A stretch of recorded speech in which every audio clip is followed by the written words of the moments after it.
आज हुतात्मा स्मृती दिन या निमित्तानं अरविंद सावंत यांनी आदरांजली वाहिलेली आहे। हुतात्म्यांना मुंबईतील हुतात्मा चौकात जाऊन अभिवादन करण्यात आलंय। आदित्य ठाकरेंसह ठाकरेंच्या सेनेचे अनेक नेते यावेळी उपस्थित होते। मराठी माणसांचं राज्य निर्माण करण्यासाठी जो लढा उभारला त्या लढ्याचं नाव संयुक्त महाराष्ट्र चळवळ समिती चळवळ।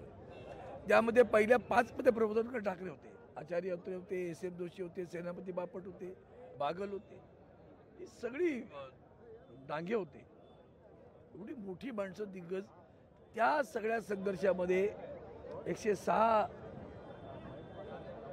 आंदोलकांचे प्राण या महाराष्ट्राच्या निर्मितीसाठी गेले, मराठी माणसांच्या, की मुंबई संयुक्त महाराष्ट्र झाला पाहिजे। आणि ते काम करणं ज्या शिवसेनांकडून केलं आणि ज्यांनी आपली प्राणाहुती दिली त्यांना इथं आमच्या विनम्र अभिवादन करण्यासाठी आम्ही येतो।